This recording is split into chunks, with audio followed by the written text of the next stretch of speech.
It's 7:30 on the evening of June the 18th, 1815. These are the final moments of the Battle of Waterloo, one of the most decisive military encounters in history. After hours of heavy fighting, Napoleon sends forward the Imperial Guard in one last desperate bid to defeat the Allied army under the Duke of Wellington. Napoleon hadn't really been defeated in a great cataclysmic battle. There was a sense that somehow he'd been cheated, that somehow he was still the master of the battlefield. Waterloo ends that myth. Waterloo has always been seen as a tactical victory for the Duke of Wellington. His small but highly trained Allied army outfighting the veteran soldiers of Napoleon's Grande Armée. But was there more to Napoleon's defeat than the tactics and fighting prowess of the Allies?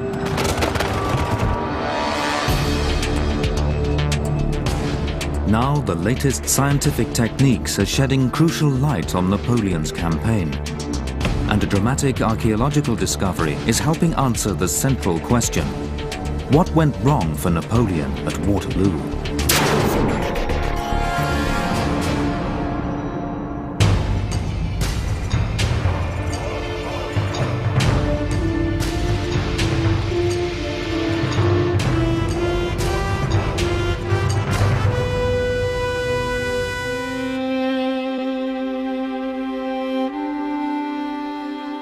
In 1815, Europe had been at war for more than 20 years. Out of the chaos of the French Revolution, Napoleon Bonaparte had forged an empire on the battlefields of Europe. Victory had followed victory, and Napoleon seemed unstoppable. But by 1815, time and war had taken their toll, and the great powers of Europe had finally united to rid themselves of Napoleon once and for all. As the massed armies of Britain, Austria, Prussia and Russia closed in, Napoleon launched a desperate preemptive strike.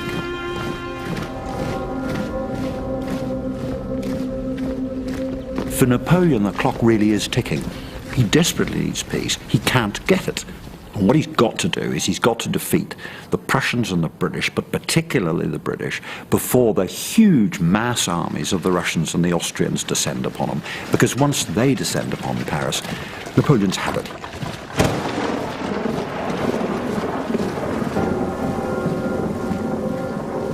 On the night of the 17th of June, 1815, the Duke of Wellington prepared his troops to face Napoleon's Grande Armée. Taking up position at Waterloo on the southern outskirts of Brussels, the 90,000 British and Allied soldiers awaited the attack of Napoleon's 120,000-strong French army. Heavily outnumbered, the Allies' only hope was to link up with Blucher's Prussian army. But as day dawned on the 18th, the Prussians were still several hours' march from Waterloo. If Napoleon could move swiftly, the odds would be stacked in his favor. But the longer he delayed, the greater the chance of the Prussians coming to the Allies' aid. For Napoleon, the clock was ticking.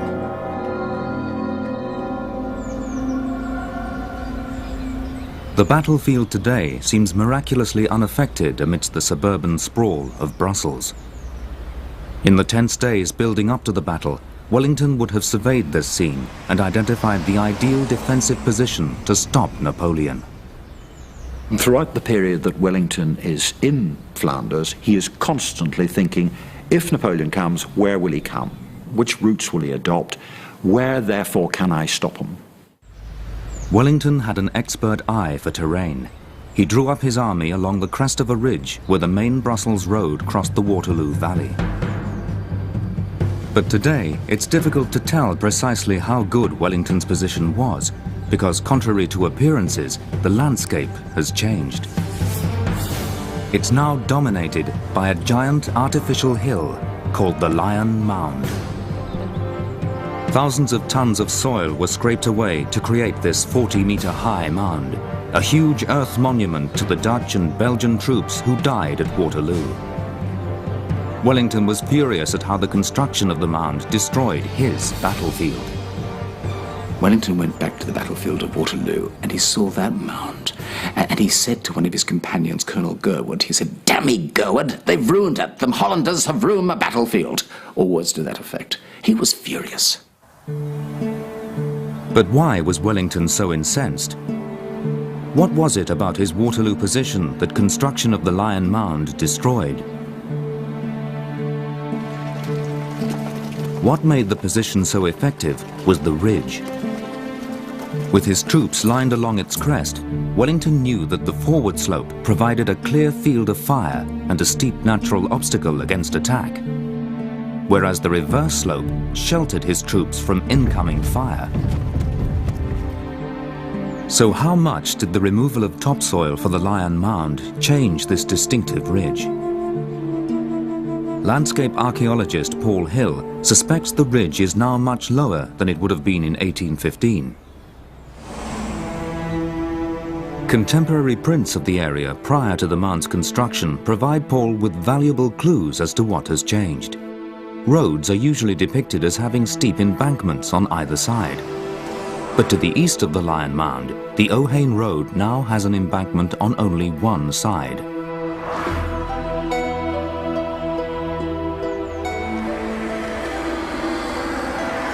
It's very clear that there's been a major change in the land formation here. I'm standing on top of a large bank on the north side of the main Ohain Road, the east-west road.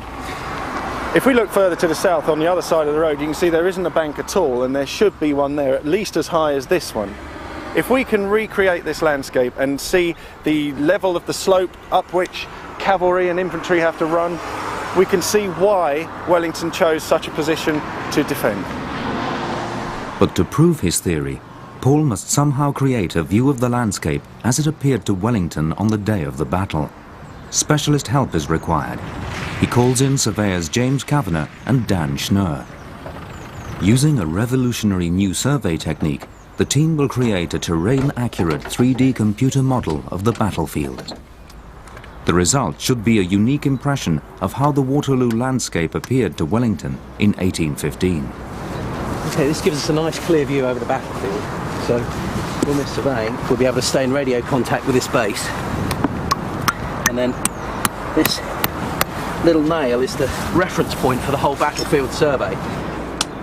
The geomatic system uses the network of GPS satellites to relay signals between the team's backpacks and this base station. James and Dan are then free to roam, surveying the land to millimetre accuracy whilst on the move. Okay, that's got the base station started.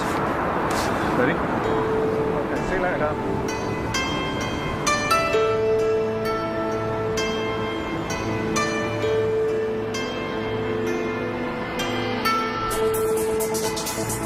From the start, it's clear the Waterloo terrain is deceptive. The most amazing area of the battlefield here, it's got all these low points. So as you're coming up through this area of the battlefield, it would appear that no matter where you were, you'd always be in a slight hollow, and then you have such difficulty getting up onto the ridge lines. It's very, very difficult terrain. It makes me wonder whether Wellington was a surveyor.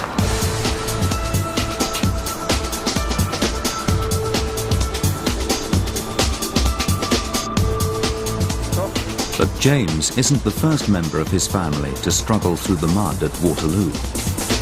Yeah, well, we had a sword in the family which is from Waterloo. With one of my ancestors' names on it, my probably great-great-great-grandfather who fought on the French side. So we must have been here on the big day, as it were. But he managed to escape.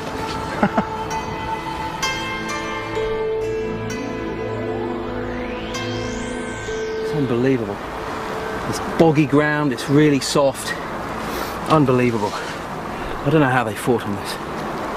It's bad enough making a map. With the survey complete, all that remains is for the team to interpret the data and reveal for the first time just how the battlefield of Waterloo really appeared in 1815. Right, chaps. Oh, yeah.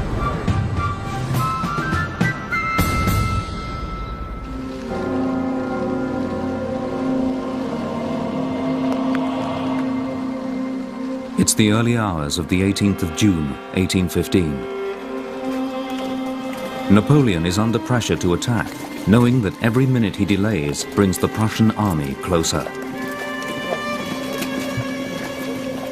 Across the valley, the Duke of Wellington positions his Allied army on the Waterloo Ridge, awaiting the inevitable French attack.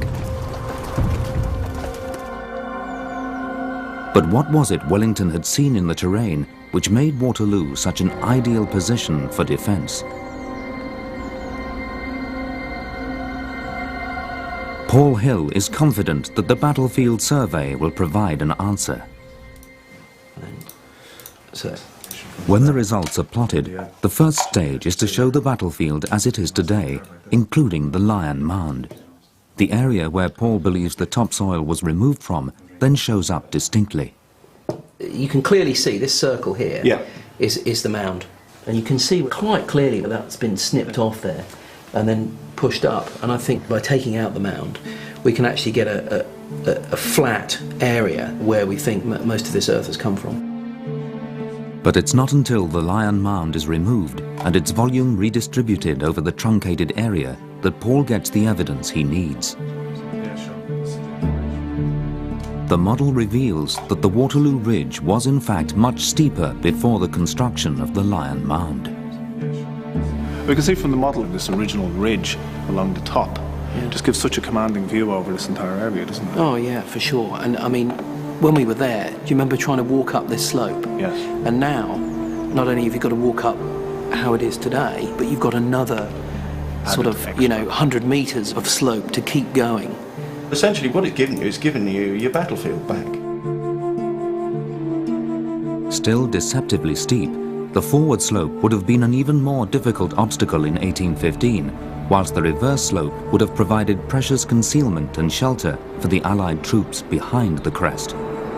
Despite the fact that there was a bit of truncation off the top here, we're still looking up what I think is generally speaking the same aspect that the people had when they were coming up here. And it's a classic forward and reverse slope situation because you can't see anybody lined on the ridge up there. In fact, looking down here, even now with the truncation, you can just see the top of those telegraph poles.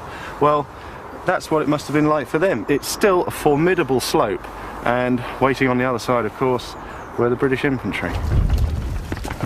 It's clear that Wellington's position was expertly chosen, giving the Allies the terrain advantage. But Napoleon still had more troops and greater firepower. As the Prussians marched ever closer, why did he still not attack?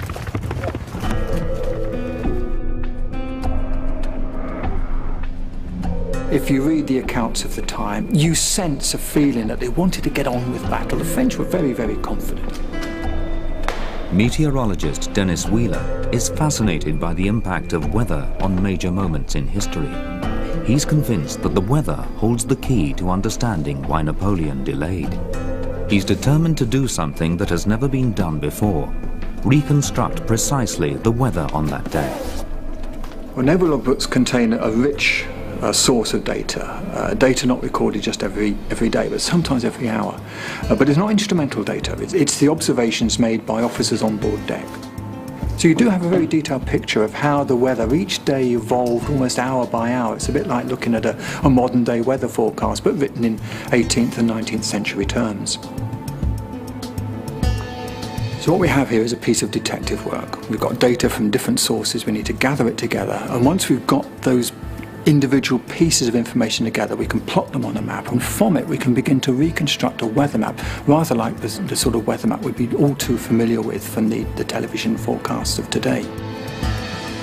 Dennis's detective work has established that in the 48 hours leading up to the battle, a low-pressure ridge brought torrential rain to the Waterloo area. The night before the Battle of Waterloo, the weather could be described as apocalyptic. It looks as if it rained consistently through the night, and it was still raining at dawn. But sometime between 8 or 9 o'clock, the rain ceased, the sun came out, and the conditions began to become much clearer, and certainly a great deal drier.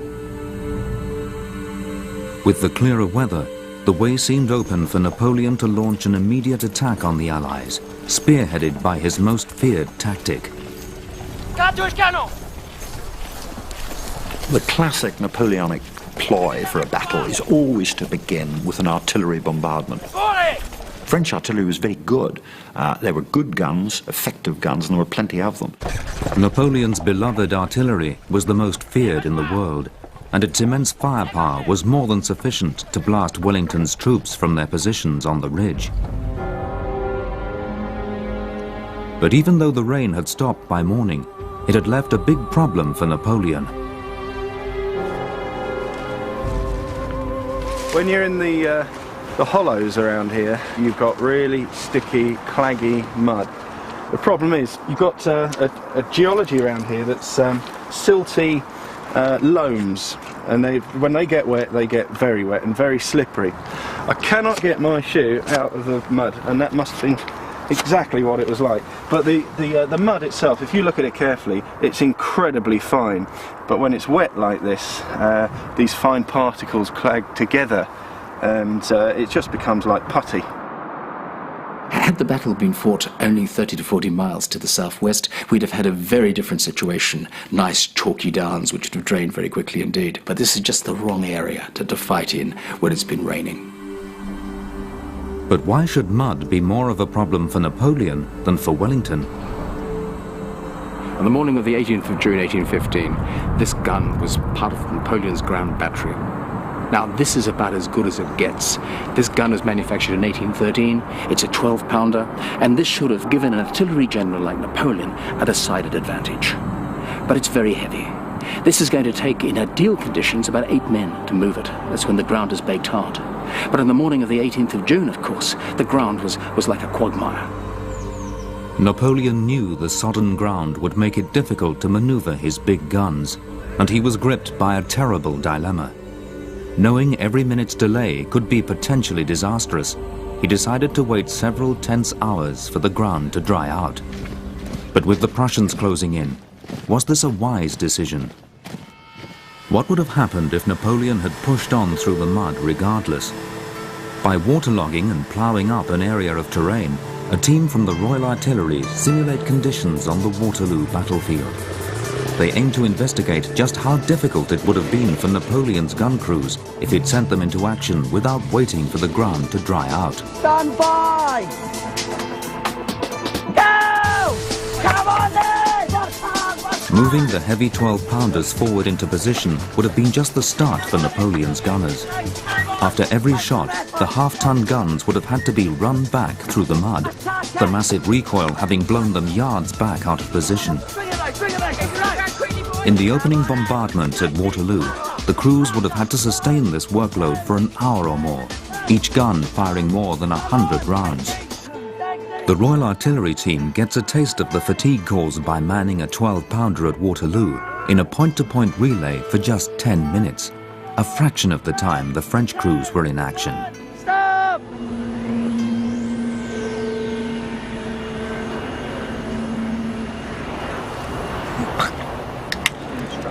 Steve Myers is a sports physiologist. By monitoring the soldiers' heart rates and blood lactate levels, he's able to measure the level of fatigue they experience. It was a very good test. I mean, they worked incredibly hard. During strenuous exercise, lactic acid gradually builds up until muscles tire and seize. The lactate levels here are like maximal lactate levels. Really, you get off, so it's sort of test to exhaustion on a treadmill, these kind of levels you expect to see. The soldiers' heart rates, too, are close to the maximum, around 180 beats per minute. The heart rates we've got up here, interestingly what it shows is they're all, close to maximal heart rates there. The sort of aerobic, fat-burning type exercise range. We saw our well-trained British gunners doing this, and they were really tired at the end of it. If you take the French artillerymen firing those guns, there's no chance that they wouldn't have been, they wouldn't have been affected by fatigue. They would have been very, very tired, and they wouldn't have been able to maintain the sort of rates of fire. With dozens of exhausted crews repeating this process alongside each other, the firing of the Grand Battery would have become sparser and the gun line itself steadily more disorganized. It's clear Napoleon made the right decision in delaying his attack. If he'd pressed on, his prized artillery could have collapsed. But he must still have been confident of the overwhelming firepower of his heavy guns, his beautiful daughters, massed together in one grand battery, ready to smash the Allied line. Finally, around midday, the French guns opened fire. The great bombardment opens up classic Napoleonic start to a battle. Lots of fuss and feathers, lots of noise, lots of smoke, very little effect. Despite its huge firepower, the Grand Battery was still not as effective as it should have been. Something else was going wrong. Wellington's troops were sheltered by the reverse slope. But as well as solid cannonballs, the French were also using explosive shells, fired over the ridge crest to fall down, bursting amongst the Allied soldiers. Shellfire should have been devastating, so why at Waterloo did it have so little impact? Major Simon West is an expert on the artillery weapons used at Waterloo. He's been trying to find out why the French shellfire was so ineffective. To be sure his experiments are accurate, Simon has had hollow iron shells made, exactly like those used by the French at Waterloo. Shells were designed to burst apart, sending heavy lethal fragments in all directions. In normal conditions, this would inflict heavy casualties, but at Waterloo, the conditions were anything but normal.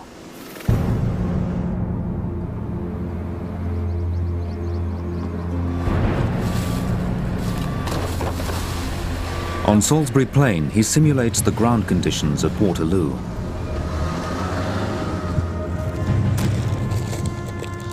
Simon buries a 6-inch shell containing nearly 2 pounds of gunpowder, only feet away from a target representing a line of Allied soldiers. 3, 2, 1, fire!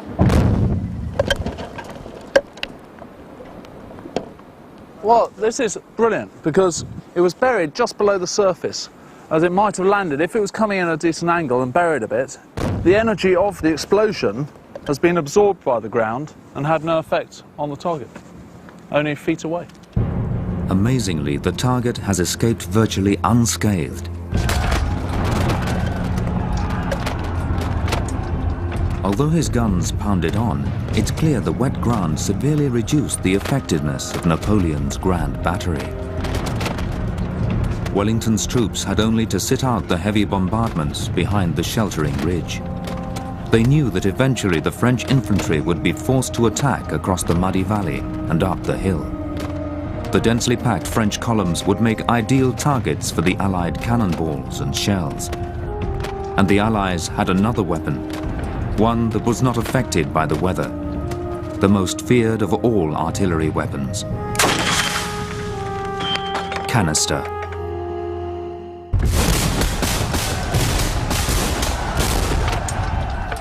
It's 1 p.m. Napoleon's artillery has failed, thanks to the wet ground and Wellington's use of the sheltering terrain. But with the Prussians now close by, Napoleon dare not delay. He launches his heavy infantry attack.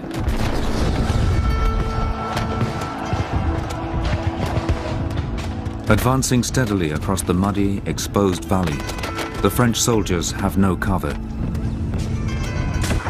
They're easy targets for Wellington's Allied artillery, above them on the ridge. The French soldiers struggle into a storm of lethal, close-quarters artillery fire.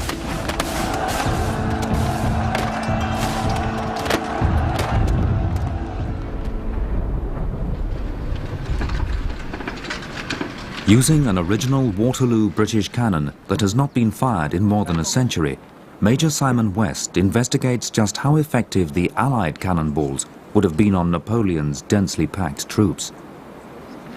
He'll load it with a 6-pound solid iron round shot, exactly what the Allied gunners would have used against the ranks of French soldiers, represented by the target 100 yards away. Okay, right, first shot in 150 years. Stand by. 3, 2, 1, fire!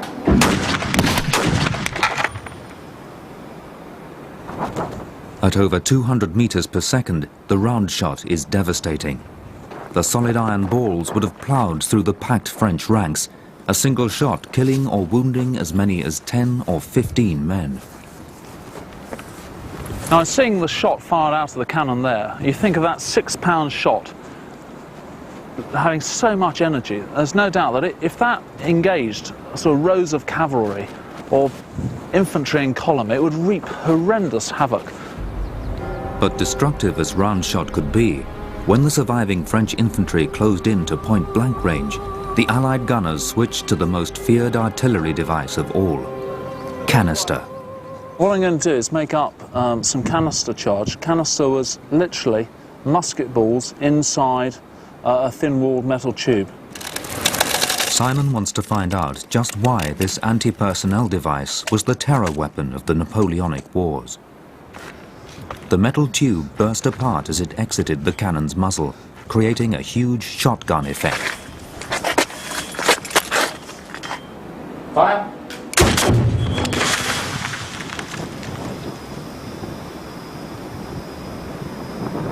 Well, considering that that frontage represents probably 6 men in file, not one of them has escaped injury.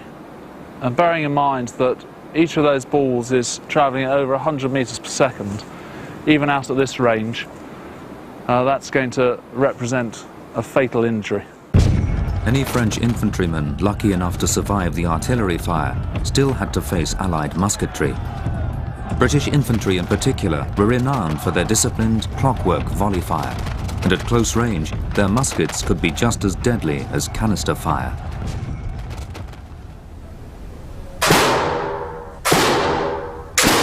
But not all soldiers' injuries at Waterloo were fatal. Retired surgeon Mick Crumplin is an expert on Napoleonic battlefield medicine. He's looking at the work of those other people on the battlefield, the French and Allied doctors. How they treated the injured, especially the walking wounded, could have a significant effect on the outcome of a battle.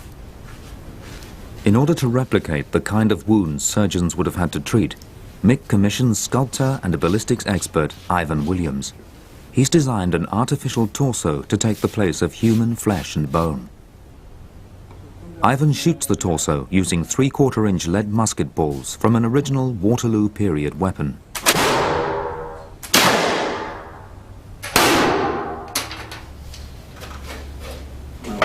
Using original 19th century surgical instruments, Mick will then attempt to show how the injuries would have been treated.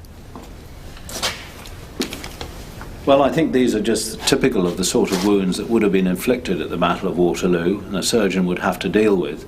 Of 6 injuries, one would surmise that 3 were definitely instantly fatal, 1 was presumably fairly soon fatal, and 2 were survivable with good management. The chest injuries, you can see there are 4 entry wounds. The surgeon would approach these and, as with most wounds, he would put his finger into the wound to see if the chest cavity was breached and the depth of the wound. He could use a silver probe, and you can say instantly that these 3 wounds would be mortal. Solid missiles or pieces of bone would be relatively easy to extract from a wound, as there's something to grip on, which is in great contrast to soft things like clothing and bits of belt and so forth. Using contemporary instruments, you can see that this is a relatively easy exercise. Battlefield surgery in 1815 was primitive by today's standards, but it's always been believed that Napoleon's army had a big advantage. Celebrated French experts, such as Baron Dominique Larrey, Napoleon's personal surgeon, were thought to have developed a much more advanced system of military medicine than any other contemporary army. Throughout the Waterloo campaign, their groundbreaking treatments were thought to have speeded up the return of badly needed men to the front line, contributing much to the soldiers' morale.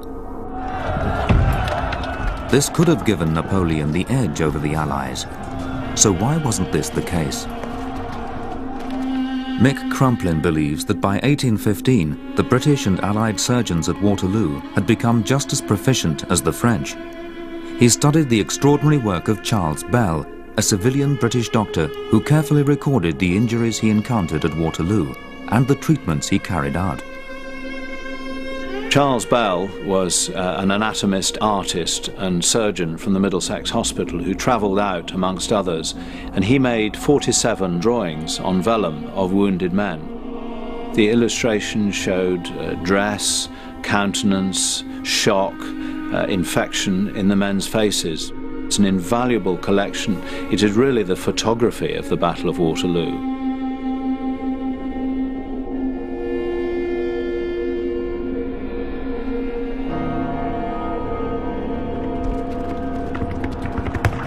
By 3 o'clock, the ground had begun to dry out, and the disadvantages the French artillery had suffered in the morning were reduced. But just when it seemed the French were about to regain the advantage, Napoleon himself caused the battle to take a fateful turn. Crucially, at some time between 2 and 3 o'clock, Napoleon left the battlefield. Exactly why he did this at such a critical stage is still a mystery.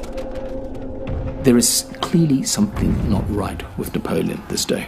He's complaining constantly about the pains in his stomach. He's easily exhausted.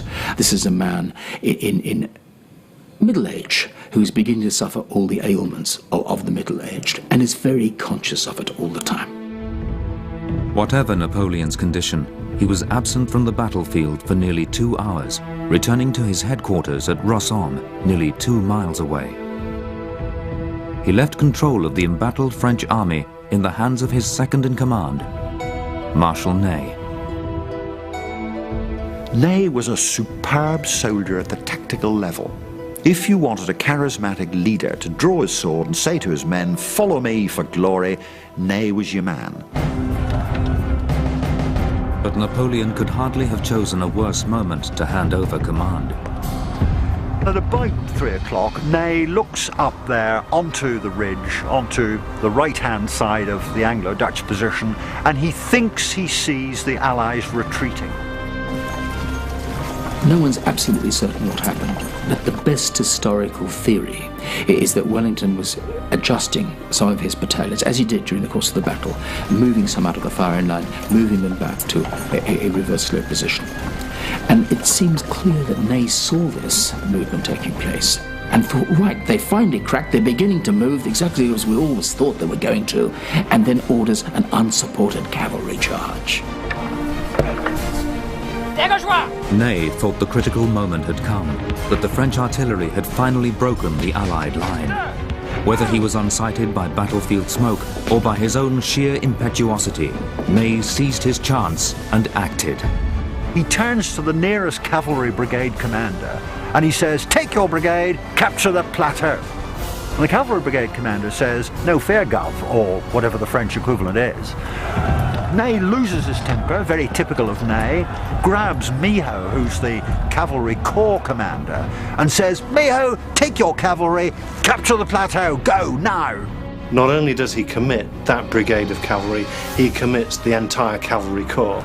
So within the space of the next 30 to 40 minutes, thousands of French horsemen are committed to the battle on an area where, frankly, there is insufficient room for 2 regiments to charge, and suddenly you have 8 regiments, 12 regiments, 16 regiments. Ney himself personally takes post ahead of them, waves his sword in the air, and the whole of the cavalry moves off down the hill and up towards Wellington's Ridge. It was an amazing spectacle, one of the biggest cavalry attacks of the Napoleonic Wars. 5,000 sabres knee to knee, climbing the slope to put the Allies to flight. But the Allies had not broken. As the waves of French cavalry crested the ridge, they found Wellington's infantry in position on the reverse slope, formed in impregnable squares. The Allied artillery was waiting for them. The French cavalry attacked again and again, but it was impossible for them to break through the disciplined squares. Ney had made a catastrophic error of judgment.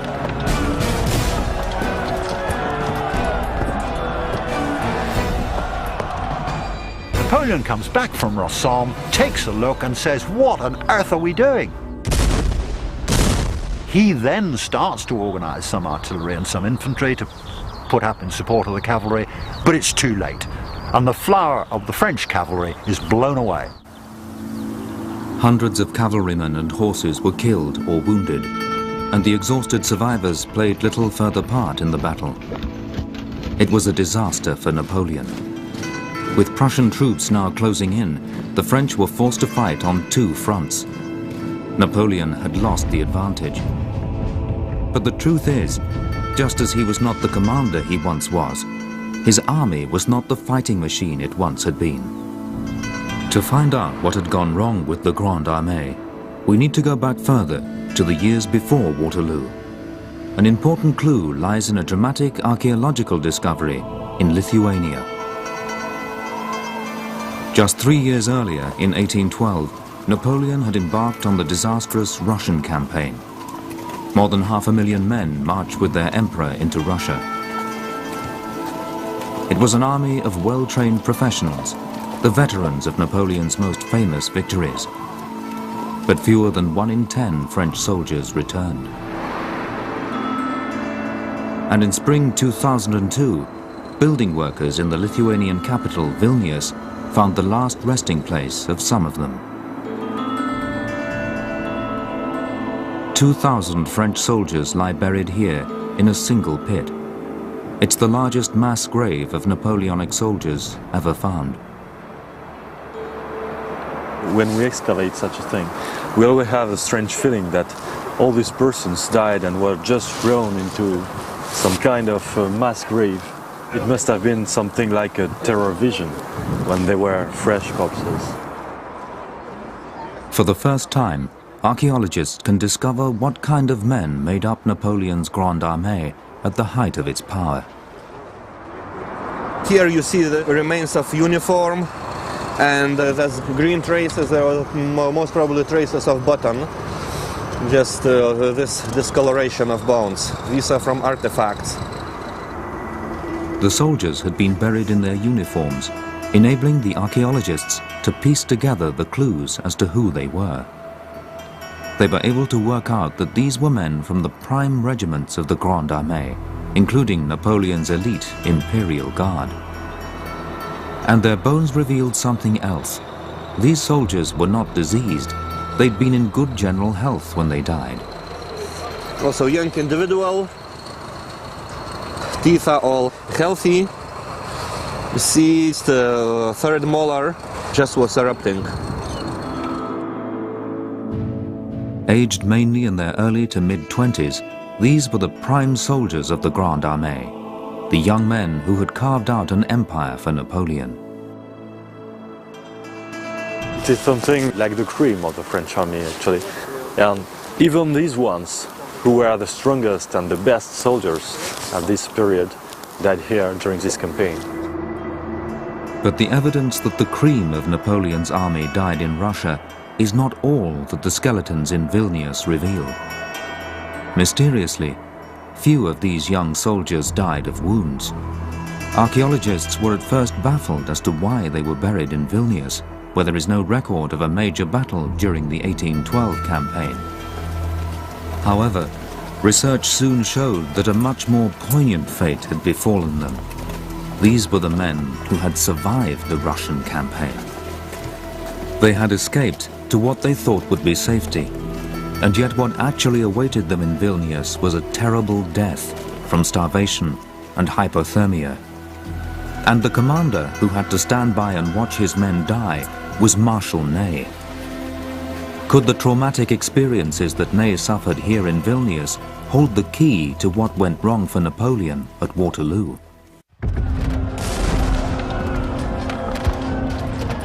By 6:30 in the evening, the Battle of Waterloo is approaching its final bloody climax. As Prussian troops fight their way towards the Allies, Napoleon is more and more dependent on his second-in-command, Marshal Ney. But after the disastrous cavalry charges of the afternoon, Ney is becoming increasingly reckless. Mike Robinson is intrigued by Ney's erratic behavior at Waterloo. He suspects the legendary marshal, known as the bravest of the brave, may have played a crucial part in Napoleon's defeat in the battle. Ney always led from the front. He was in the thick of it, he was in the smoke, he was in the musketry. He was a man who was so wholly involved in the battle itself that he lost sight of what was going on around him. And his passion was roused to such an extent that he lost his own self-control. He made lots of quite serious mistakes of a tactical nature throughout the day. A veteran of more than 70 battles, Ney had always been one of Napoleon's most dependable commanders. Having joined in the ranks as a humble trooper, he was promoted general before he was 30 and made a Marshal of France by Napoleon when he was 35. But after the horrors of the Russian campaign of 1812, Ney became steadily more unpredictable. It's difficult to tell after this lapse of time just how much that affected his later performance. Certainly he was prone to make more mistakes, both on a strategic and a tactical level. He was prone to greater outbursts of fury or passion or temper, and he was slower to calm down. And certainly his performance on the day isn't what you would expect from the man who you want to lead your army to victory. Can modern psychology shed light on Ney's behavior? To test his theory, Mike assembles a panel of leading military psychiatrists, experts in identifying symptoms of combat fatigue in modern service personnel.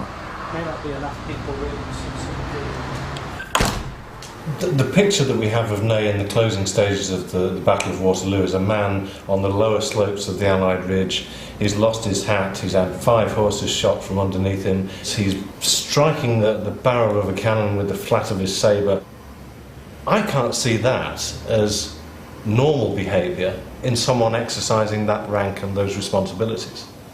The picture you've just described is a man who's just lost it completely, who is just lashing out, who's out of control, which is in stark contrast to what he should be, even as a lieutenant or a colonel.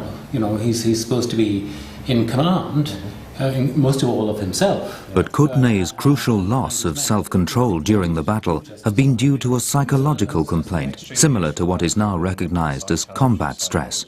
Not everyone agrees. In terms of latter-day thinking, from the First War onwards, battle shock, combat stress, shell shock, really it's a functional diagnosis. In other words, can they function? He functions.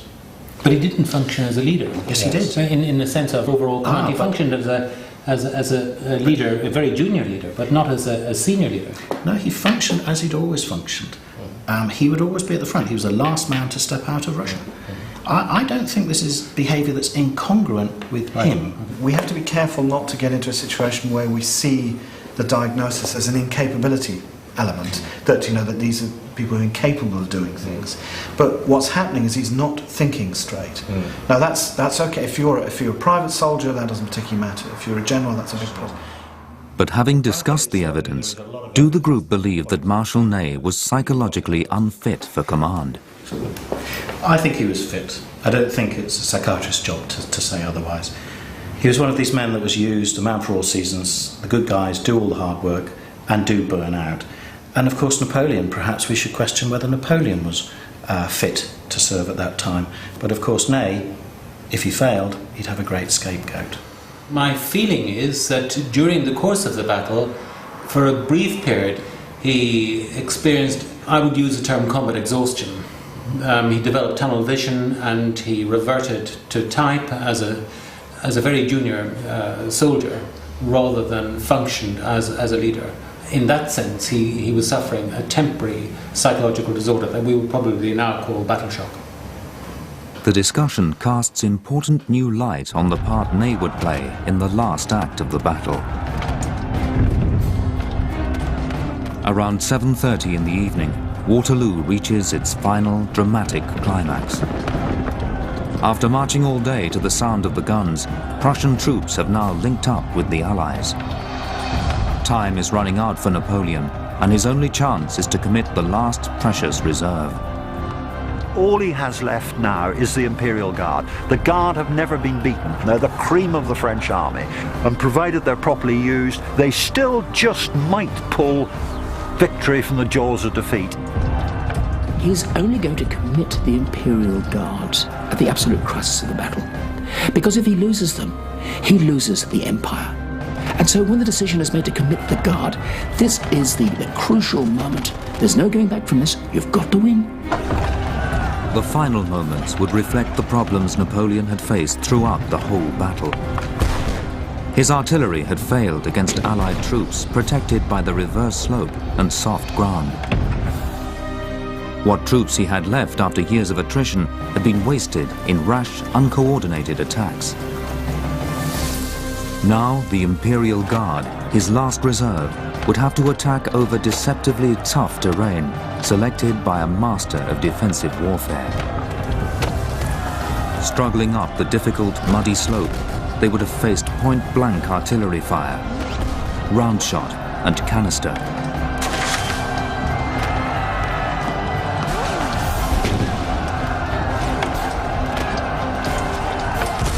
Finally, command of this critical last attack was handed to a man likely suffering from battle shock, Marshal Ney. Napoleon could only look on helplessly as Ney, yelling and screaming, led the column into the dense smoke which cloaked the Allied ridge. Noise, you can't see anything, you're trying to pick your way across obstacles, force your way through the mud. This is a pretty unpleasant movement they have to do. But they are the Guard.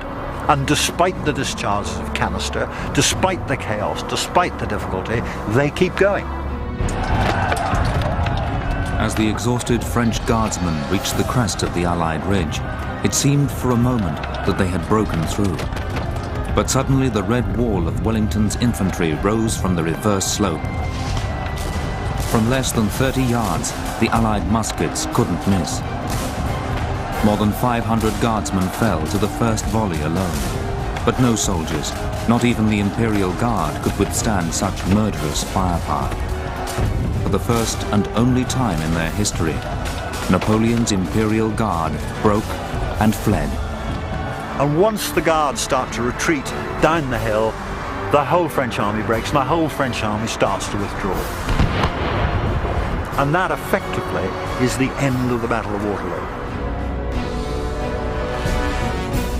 With the end of the Imperial Guard, Napoleon's empire passed into legend and a new Europe was born, paid for in the blood of nearly 50,000 French, Allied and Prussian soldiers on the muddy, steep slopes of the Waterloo Ridge.